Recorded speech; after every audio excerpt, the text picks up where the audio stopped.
You're listening to the Hud's House Podcast with E. Hud and Serena Love on the Thinking Out Loud Network. Yo, you are in the house. Welcome to the Hud's House Podcast. This your boy E. Hud with my lovely co-host Serena Love, who is not here today. She's out handling some business, but she'll be back real soon. For all the Serena Love fans, praise God. Yo, I'm excited today, y'all, because I have a great guy, a friend of mine, my homie, for quite a while now. It's been like over 6-7 years. Yeah, man. 6-7 years, you know what I mean? One of the baddest musicians, not only baddest musicians out here, but anointed as well. Amen. And we're going to talk to him a little bit about everything he got going on, everything he got coming up. You know what I'm saying? I would be remiss not to have him on the podcast and welcome him to the house. My boy, Gregory J. Give it up for Gregory J. Welcome to the house, my guy. I'm glad to be here, man. What's going on? That's what's up, man. Glad to have you, man. I thank God, you know what I mean, that you came through. I definitely want to, talk to you a little bit about what you're doing, because you out here doing moves and got a new single out and everything like that, sure. And, website and everything. And just want to talk to you a little bit about, what you got going on and everything. But before we get started, man, just tell everybody a little bit about yourself, about Gregory. Oh, man. It's Gregory J. I'm a foodie. I know that man. I'm a foodie, man. Number one, I'm a foodie, man. Cafe in the Men's. I'm a foodie, man. Yes, sir. Man, I mean, I'm just most people say I'm laid back or whatever, man, but, I'm fine just, if I didn't have a wife, I'm fine hanging by myself. Yeah. You know what I mean? I like, outside of, my first love, music, outside of that, and definitely ministry, man, I just like to have fun, travel the world, do stuff like that. Outside of that, man, everybody mostly knows I'm a producer, musician, songwriter, singer. I have my own group, Fame, and that's basically it about me, man. That's my life right there. Where you from? Where is Gregory from? Where did it start? Gregory J. was born in Frankfurt, Germany. Really? Yeah, man. Wait a minute. How did I not know that? Frankfurt, Germany. Really? Yes, sir. So you're German? I actually can have dual citizenship. Wow. Yeah. Wow. Yeah. Wow. So, yeah, my dad was in the military for 22 years. Wow. Yeah, so I was born over there in Germany. Been to Germany twice. So, yeah, man. I know a little bit of Germany. I like schnitzel. You know what schnitzel is? Farfanugan? Farfanugan? No. Schnitzel? Schnitzel. Is that a food? Yes. I should have known. A schnitzel. Yeah. What is a schnitzel? Oh, man. It's like a... It sounds pastry-ish. Is it pastry? No, it's not pastry-ish, man. You just have to... We're gonna. They're actually...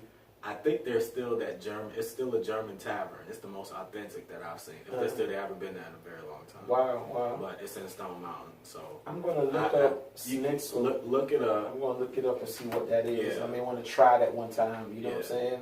Maybe if you you traveling, touring in Germany or something like that. So, absolutely. Yeah. I speak that, brother. Yeah. I feel that. Yeah. I want that. I want that. I take it to the world. Absolutely.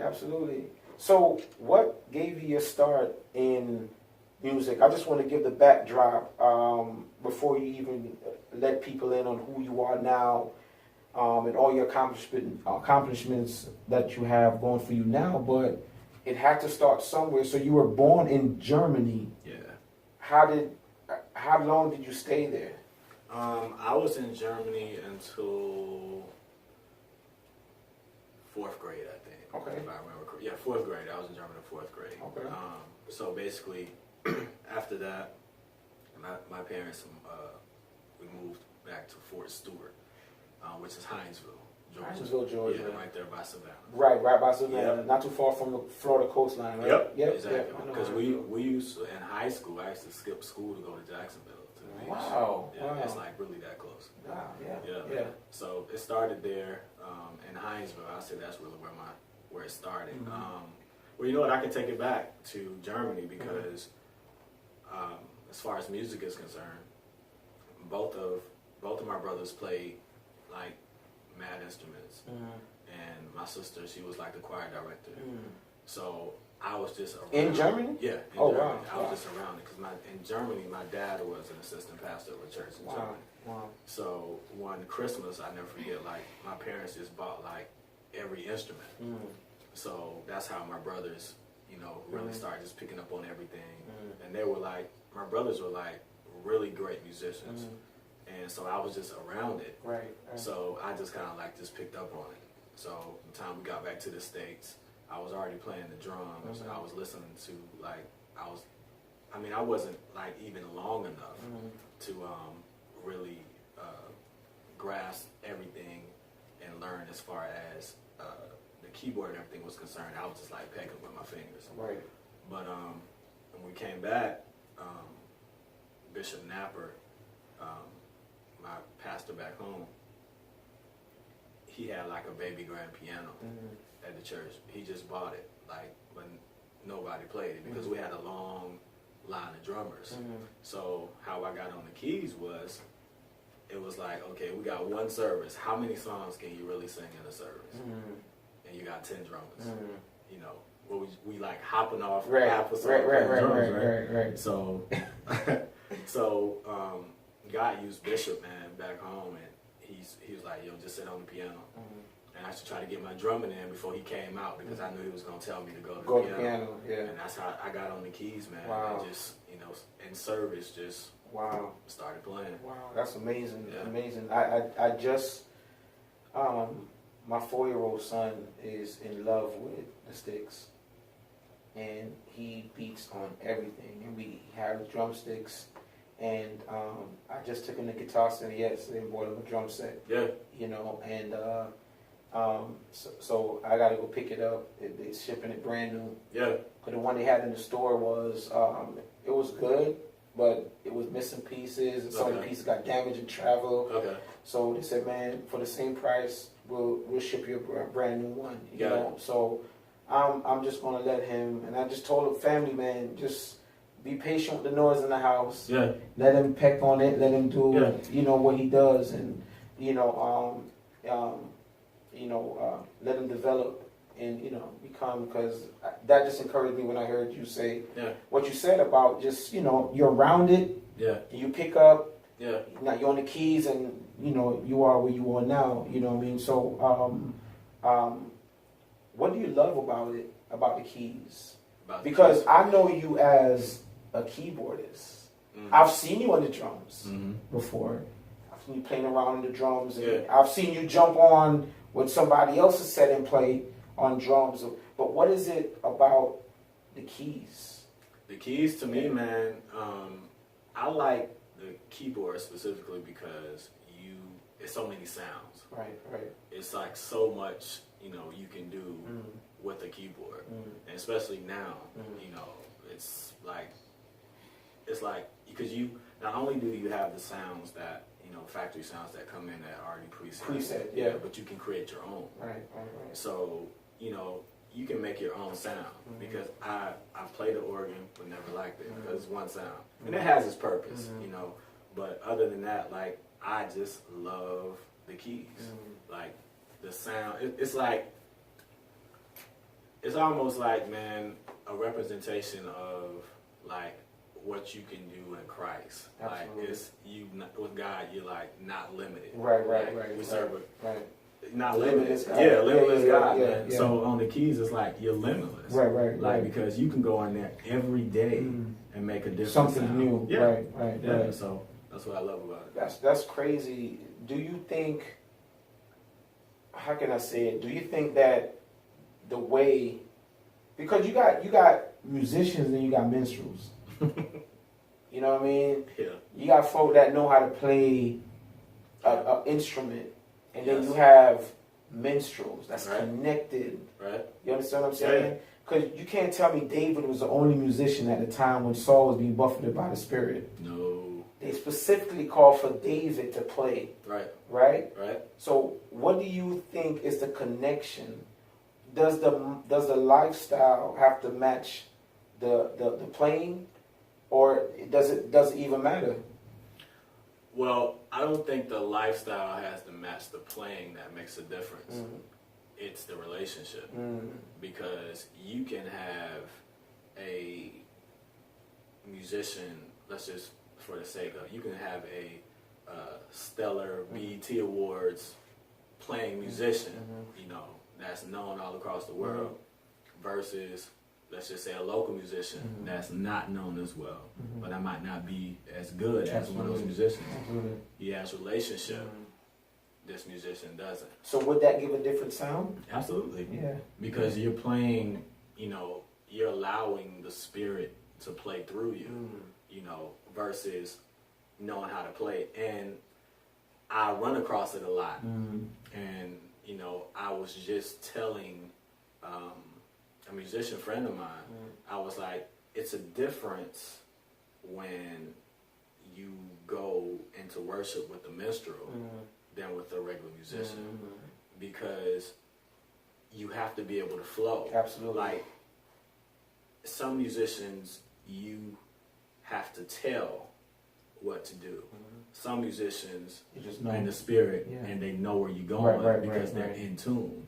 So it has to be it's a relationship thing, basically. That's crazy. Because you and I can, you know, remember and go back to when I was not where I'm at right now.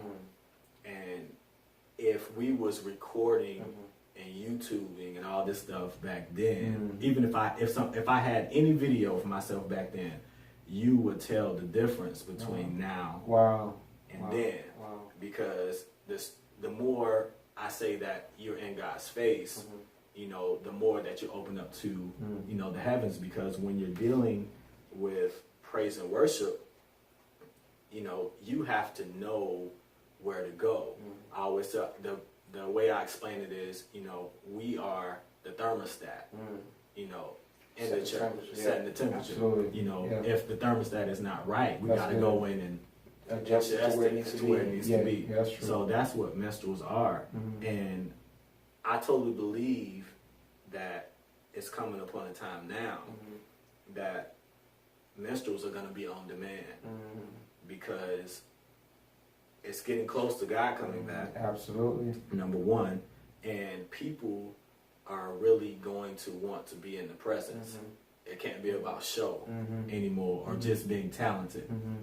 Because talent is not going to move the atmosphere. Talk about it. Talent, I've never seen talent move the atmosphere, but I've seen the anointing do it. That's right. You know, I've been in many places, and, you know, Teresa can tell you, I've been a place that I've been in where I would say that we were the introduction of a move of worship that people weren't familiar with. So we're basically going against the wall of Jericho. Absolutely. So you can't move that wall just being talented. You gotta have the anointing. Yeah. That's big. So it's relationship, man. Overall, it's relationship, because there's some things like you can't even tap into. You know, we can sit here and talk all day about, you know, dealing with the courts. But that's what our praise and worship is. It's dealing with the courts, outer court, inner court, behind the veil. Wow. That's all it is. That sounds like a book. Brother. That's all it is. It's all about the courts. It's all about the courts. Praise God. That should be a shirt. It's all about the courts. You know, through my journey, you know, different things that I've you know, engaged in, I've always been able to call on you. I remember one time there was a young lady that I was working with, and I tell you, this girl could sing, and she could sing. And we were just talking, and I was doing my rapping thing, and she was interested. She wanted to know how can I, and I called you, and I wanted to put you with her.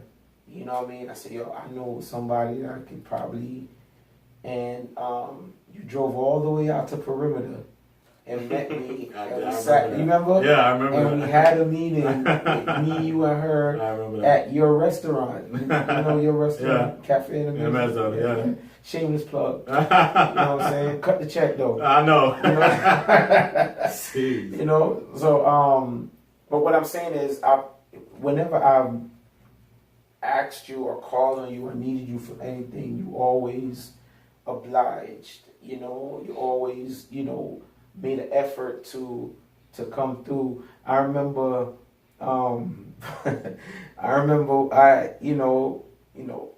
brand new pastor having a men's conference and promoted for like almost 2 months, come out, so on and so forth. And I think like 3 men showed up, and you came and you set up your keyboards and you sang like the place was full of people. You know what I'm saying? And stuff like that stuck with me and sticks with me. You know what I'm saying? That's why I have such a revere for you, your character, and everything. So that's why I want to ask. You're so humble.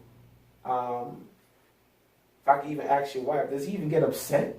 Does he even get mad or anything? Your demeanor don't even say do he even get upset? You know what I mean? So how do you remain so humble? Because God has put you on such great platforms. You got music out. You got a group. You're doing so much great things, but you're so humble. You know what I'm saying? What keeps you so leveled and humble?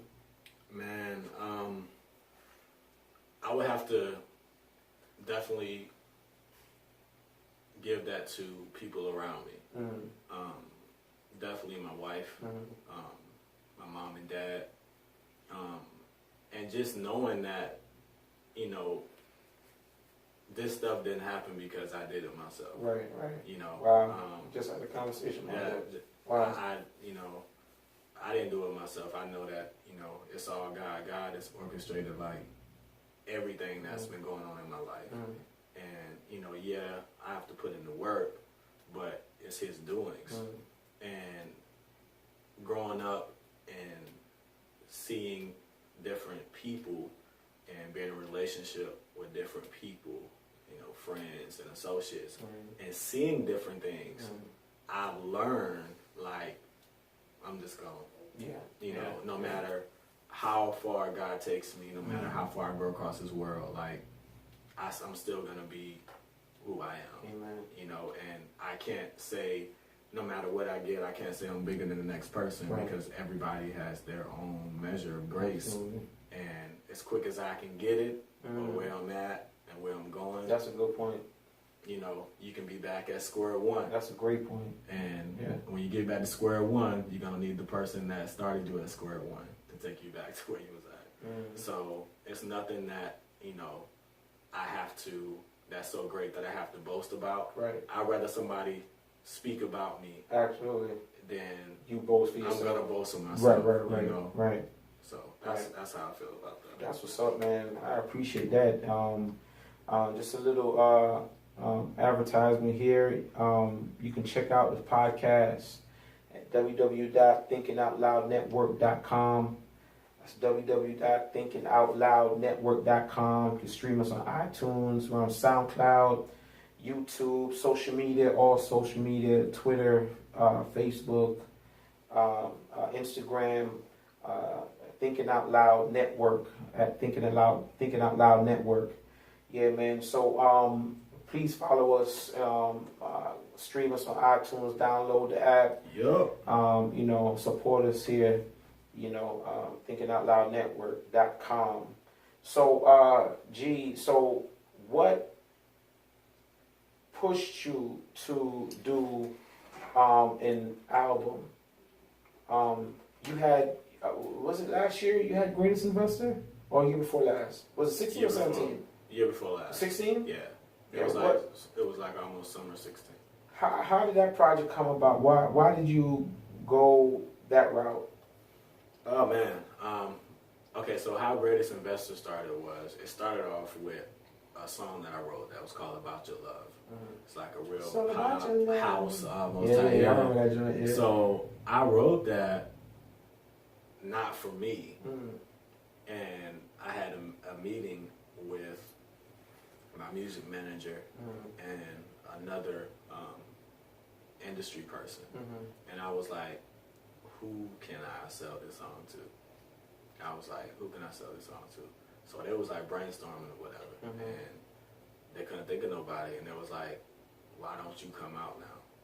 Like, why don't you like step from behind producing? You can still produce, but start your own thing now. So when that happened, during that same time, I was the music director at a particular ministry, and they was having a convocation, and they was like, well, we want to have like a concert or whatever. So I was like, okay, cool. So when they said they want to have a concert, I was like, man, who am I going to get to do this concert or whatever? So I was like, okay. I was just told by, my friends or whatever that you need to go ahead and do your thing. Yeah. So I was like, okay, so let me go ahead and, now let me tell you, I can tell you because you're going to remember this because you commented on this picture and I thought about it. I was in West Palm Beach, Florida, on the balcony with my laptop going over music, and and I had to come during that time. I was down there. I had to fly back into Atlanta for a conference that I was playing for with some friends. So at this particular conference is where I met the singers and musicians. Wow! So that's how that was my next question. Yeah. So that's how it came about. It was crazy because I never forget. It was on La Vista at Fork in the Road. So, and I never ate at this restaurant, right? So I don't know how. I think somebody suggested it. So we met at Fork in the Road, and I was like, look, this is what I have. This is what God gave me. You rocking? Yeah. You riding? Are you riding? So that's how it started. Right. It started there. We started off, singing at that particular convocation, man, and it's been like rolling from there. Wow. That perfect segue. That was my next question. How did you get or form the group? And since you basically answered that, the follow up is. How did you come up with it? Was that the original name, Fame? Gregory J and Fame? Was that from the beginning? Yeah. So what is us? Because it's an acronym, correct? Yeah, and let me tell you, it's like twofold. Like it can be an acronym and then it's not. But the carnal side of it is Father anoint me every day to deal with them. That's what I told you. My goodness. I was like, that's the carnal side of it. Yeah. But basically what it is, we have a song. I don't know if you heard it or not. I haven't put it out, but we normally sing it. It's called "Fame in Your Name." I'm not sure. You probably haven't heard it, but the lyrics are, "It's all about you and the fame of your name, none of me." And it's basically just talking about the fame of God's name.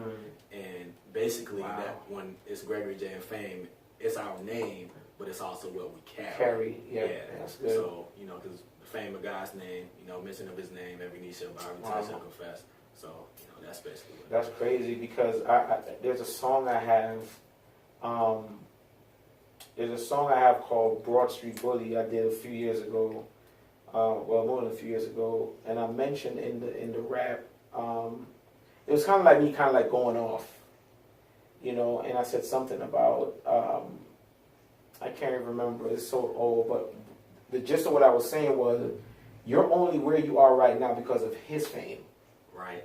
If he didn't die, if he didn't do all that he did, you wouldn't be where you are right now talking about Jesus. It's his fame. Right. It's nothing about you. You're where you are now because of his fame. Right. So that's a good That's a good point. We might need to put the songs. We might have to put that together. You know, we might have to put that together. Yeah. And I just think it's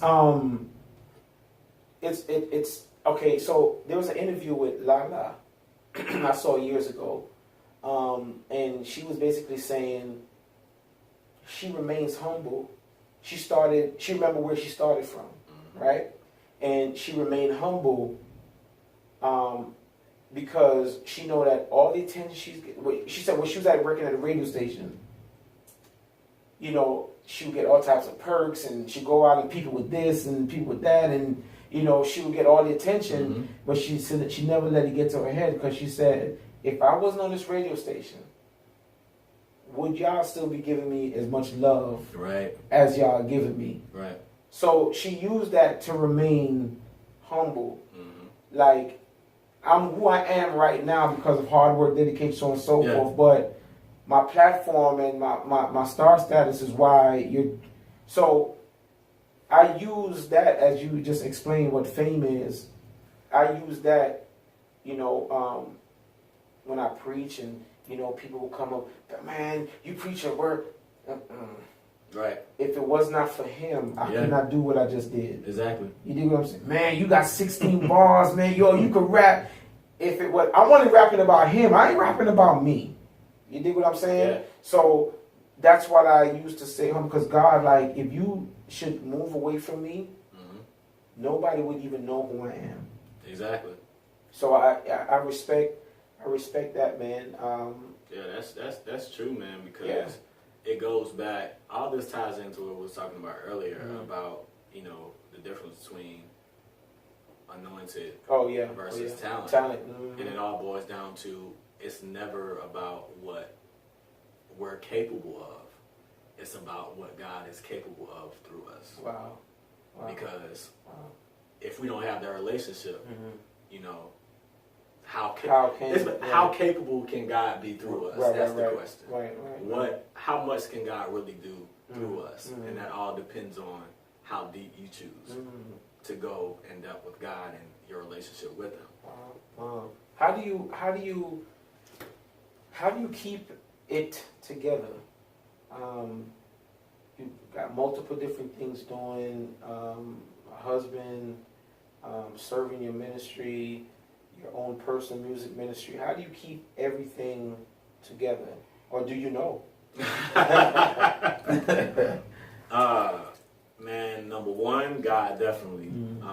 Because it's a grace to do all the things that I do, man, and still be able to function. Absolutely. You know, normally I have to give it to the team, the people that I work with. I have to give it to my family, my wife, because when you do stuff, man, like, everybody, definitely family, comes involved, whether they want to or not. You ain't never it's like they're drafted. You're never like. And you know, I know you know this if nobody else don't. You know what I'm talking about, because you know you're in ministry. Absolutely. So you know whether they want to do it or not. It's like you rolling, man. You in it. You know they don't want to come to every event. Right. Nah, they get tired. Yeah. So. You know, I would have to give it to, you know, God definitely for, you know, the mindset and the energy and the strength. Because, man, like, I say this much. I was at a ministry, previous ministry, 7 years, and I only missed 2 Sundays. Wow. And the 2 Sundays that I missed was one because my parents were getting ordained, and one because I missed the flight. Wow. It was never because I was sick or tired. I didn't feel like going. And I have to give all that to God, because He gave me the energy and the grace for that. You know, because I never had nothing to, like, you know, take me out of doing what I was supposed to be doing. That's great. And that's one of the things that you can, you know, say, if you really walking in your purpose and doing what God tell you to do, nothing will really affect it, because He won't allow it if you're doing what you're supposed to be doing. If He's speaking through you and, you know, you're on your assignment, nothing's going to affect it. Man, that just goes to, the staying power of God, and when a person's heart is connected with what they're assigned to do, what shall separate you from that? Oh, yeah. You understand what I'm saying? Yes, sir. I feel as if the sound has been distorted.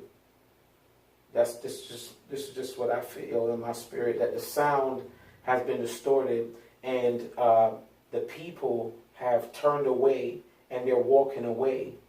But what I feel that God is doing now is God is raising up those that's going to there's going to be like a resounding.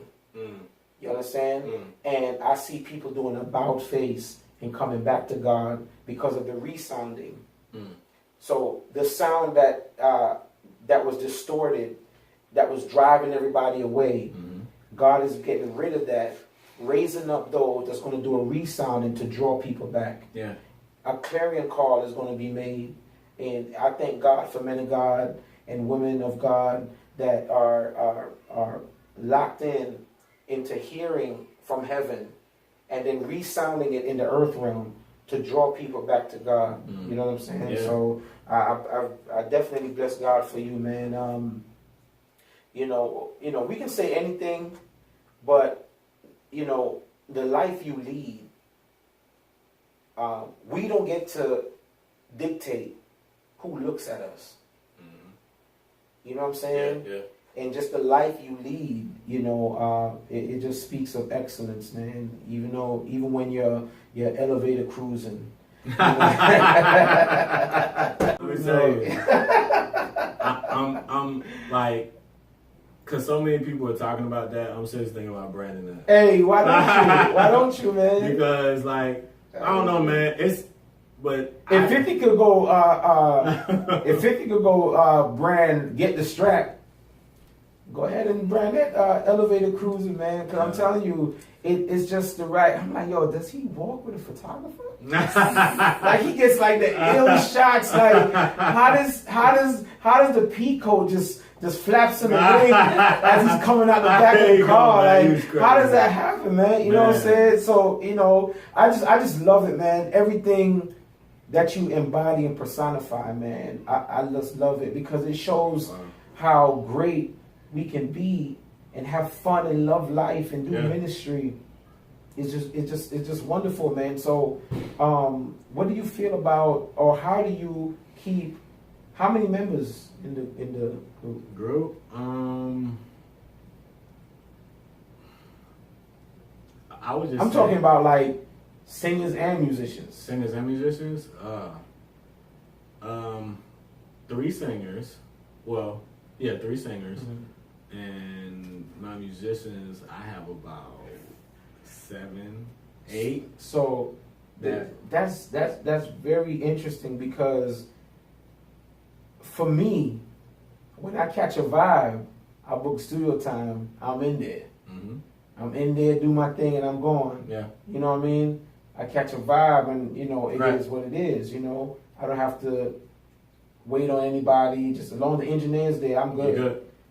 How do you do that to get everybody in one place to do a rehearsal or do an event?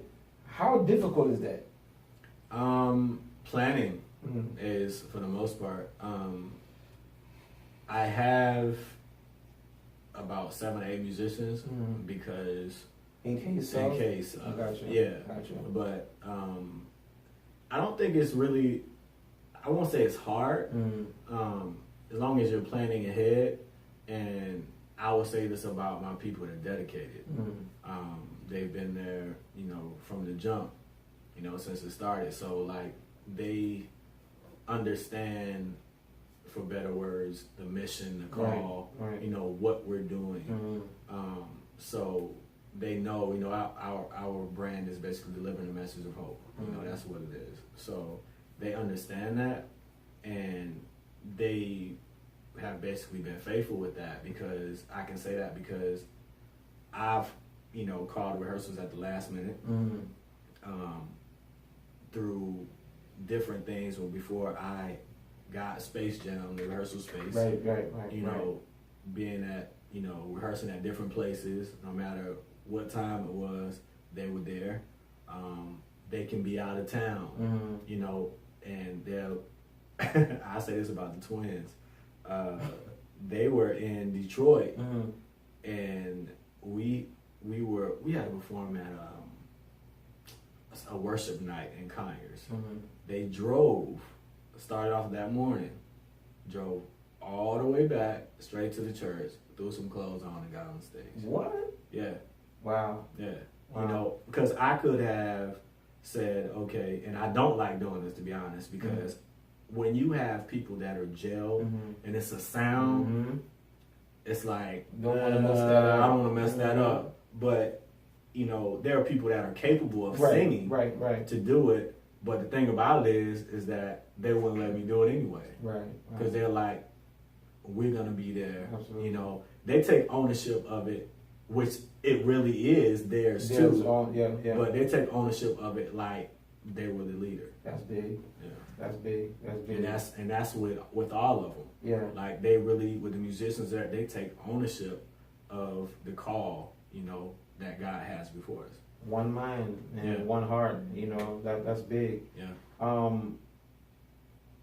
Is there anything you would have done differently? Anything I would have done differently? What would I have done differently? Yeah, there's always stuff I can say I would have done differently. I think I would have personally, went to music school, and I still can. And I'm still thinking about doing it just to, you know, put that under my belt. How come? I just want to learn a lot of stuff that people do for me. Because I'm the type of person that I don't ever want to be in a place where I can't get it done. Right. So totally dependent on somebody else. Yeah. And that's in not just music. I mean, that's in life. Life period. Yeah. That's in life period for me. Yeah. That's good, because I'm about to invest in a Mac. Oh yeah. And get some stuff done, because, you know, I have great people around me. I can call tonight to get something done, whether it be a flyer or anything, and it will get done, you know. But I want to take ownership in certain things. Yeah. And I remember one time I was in a store about to buy a Mac, not the laptop, the desktop. The desktop, and it was a great price, and I had the money, and my wife and I was in there. My wife was like, "Yeah, let's get it." At the time, I just wanted to record myself, and shout out to G-Stat, Jason Stevens. He was going to give me the software, and just show me how to record my session. And I walked out the store. Why Never bought it. Why? I don't know. He just didn't do it? I was like, you know what? Nah, I'll wait. But I know but I'm at the point now where what I should have done, God has given me the opportunity now to go and get it done now. You know what I'm saying? So, you know, when you said that, learning what everybody else do for you, that's big. That's big. You know what I mean? I want to be self-sufficient. Yeah. You know what I'm saying? Yeah. I want to be self-sufficient. If I need to get it done at the last minute, I can get it done because I know, you know, what to do or how to do it. Yeah. You know what I'm saying? Yeah, absolutely. Yeah. I will always say that to anybody, like, you know, stuff that, you know, you could probably do yourself, even though you got people that do it for you. Right, just learn it because you just never know. You know, like D, my engineer, you know, sometimes I go in the studio and I sit at the desk and he just show me like how he do this or why he do that. Right. You know, I know like the basis of recording, but I'm like, you could be better. I'm trying to figure out how or why he does this. So sometimes I go to the studio and you know, I do my own session, and where I mess up, he'll go in. Yeah, that's how we learn. Anyway, yeah, that's how we learn. Yeah, man, that's great, man. I remember. Is this the same guy? I remember one time he took me to like Mars, Alabama. That's what I call it. Yeah, Alabama. Yeah, that's him. Yeah. I mean, the setup is dope. Yeah. I mean, the sound out of that place is crazy. Yeah. And you haven't been there. You totally redid it. Man, it looked like a spaceship in it. Wow. I remember the booth had the stars. Yeah. And everything. Yeah. It was crazy, man. That's dope, man. Yeah, he flipped it. It looks amazing. I don't even know where I was, man. I know. Powder Springs, man. Was it Powder Springs? Yeah.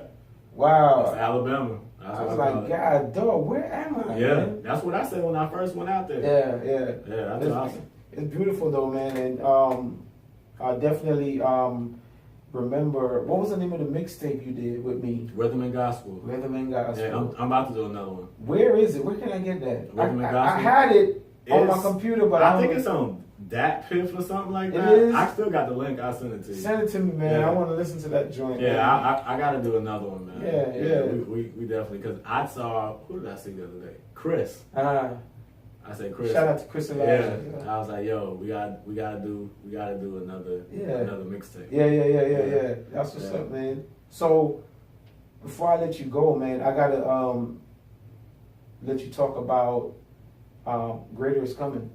Yeah. Greater is Coming. Greater is Coming, man. This song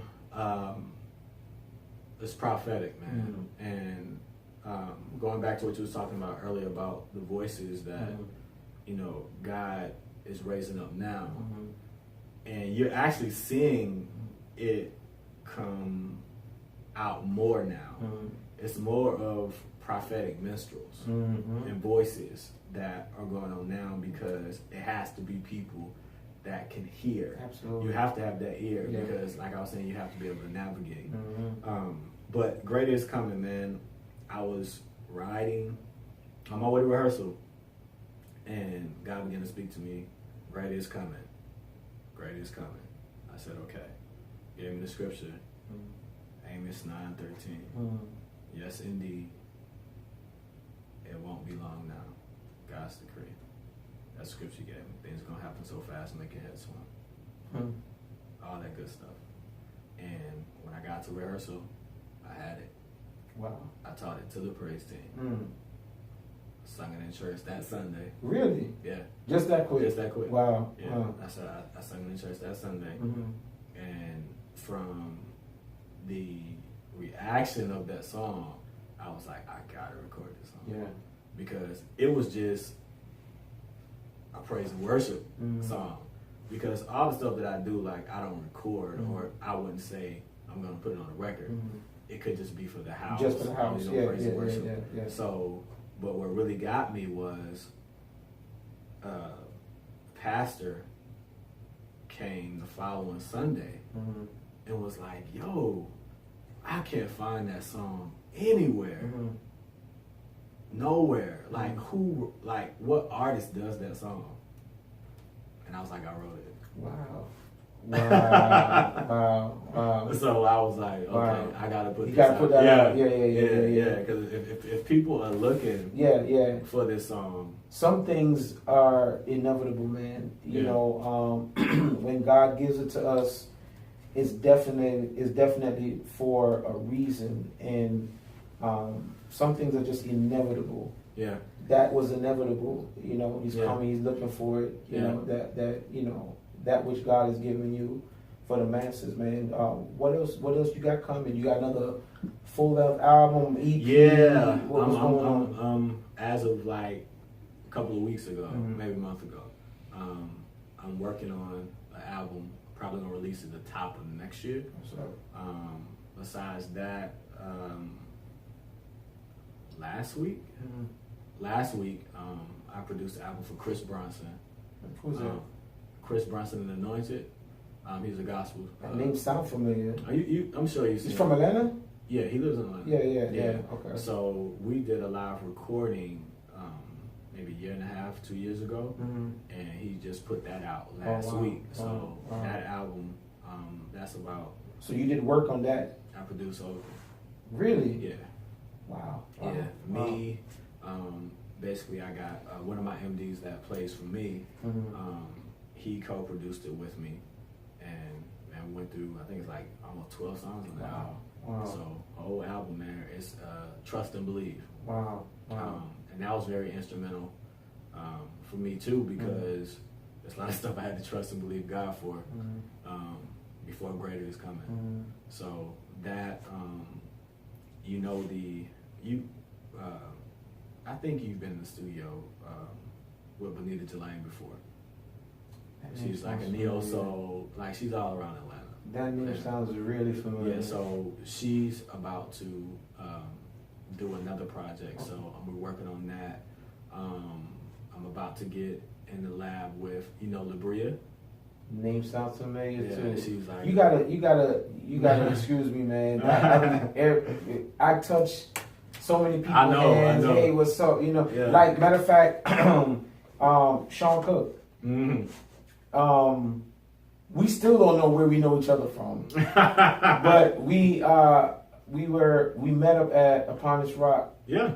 A few years ago when I was serving, and he looked at me and said, "I know you from somewhere." Yeah. And I said, "Bro, you look real familiar." Yeah. And we saw each other throughout the course of the night, and we kept saying the same thing. I said, "Man, I know you from somewhere. I don't know where I know you from, but that's just how it is." Yeah. Man. I meet, and ain't no disrespect, man. I meet so many different people, man. Moving around the city. So, I mean, So you got like 3 projects that you're dealing with on the back end, as well as preparing your own project. That's what's up, man. Yeah, that's what's man. up.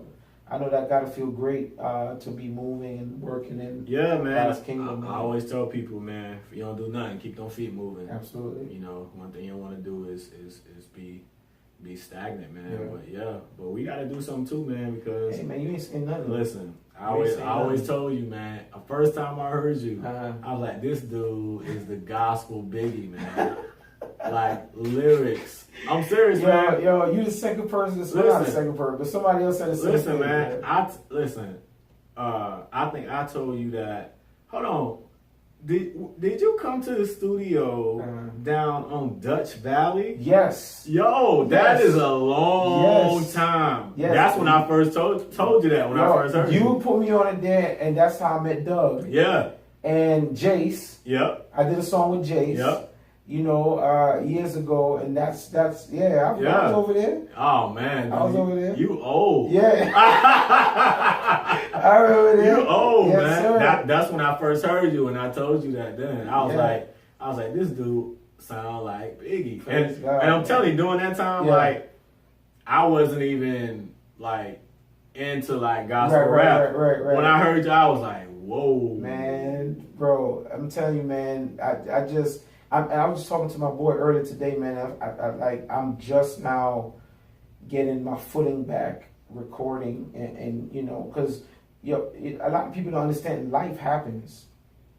And I was saying to God, I'm like, man, I'm too old, man. Ain't nobody want to hear me rapping no more. And I'm like, man, the time has passed. I'm asking my wife, man, did I miss my time? And, and God said to me, He said, your mom got sick. He said, first of all, you got married. Mm-hmm. You started a family. Mm-hmm. Your mom got sick. Your mom passed. Mm-hmm. You got sick. You went away from Atlanta, moved to New York, got better, came back. You started ministry. Mm-hmm. He said, son, look at all the time you took off. Exactly. There's no time in me. Mm. I don't go chronologically. Right. I'm chronos. Chronos. You know what I mean? That's it. So you look at all the time you took off. He said now, and so now, you know what I'm saying, your boy's saucing now right now. Yes, you know sir. what I'm saying? I'm dripping. Yeah. You know what I'm saying? Yo. You about to get on it, man. I'm trying. I got a meeting when I get off, when we top taping. I got a meeting. You know what I'm saying? God has given me such favor in Las Vegas. Nice. You know what I'm saying? And I'm claiming California.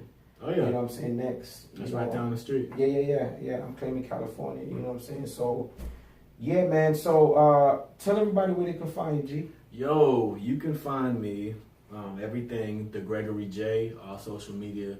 You can follow Gregory J and Fame at Gregory J and Fame, all social media. Website, GregoryJMusic.com. That's where everything's at, man. Anything you basically want to know, you want to get in touch with me, go to one of those social media sites or the website, GregoryJMusic.com, and we'll be more than happy to talk to you. Yeah. Whatever we got to do, man. Yeah.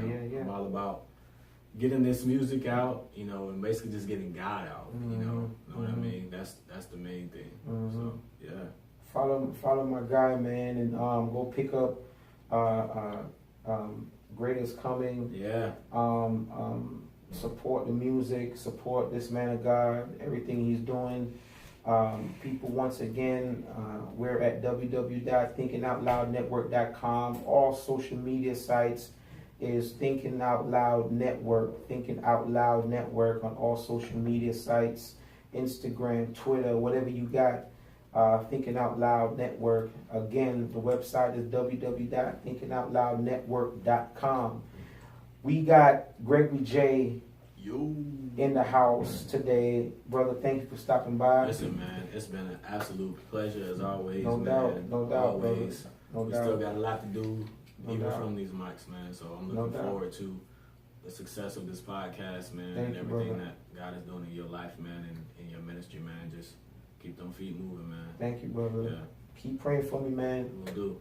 Yo, this is the Hud's House Podcast. This is your boy E Hud. Serena not here once again, but she'll be back next time. Y'all be easy. Peace and love, yo. Yup. Hud's House. You're listening to the Hud's House Podcast with E Hud and Serena Love on the Thinking Out Loud Network.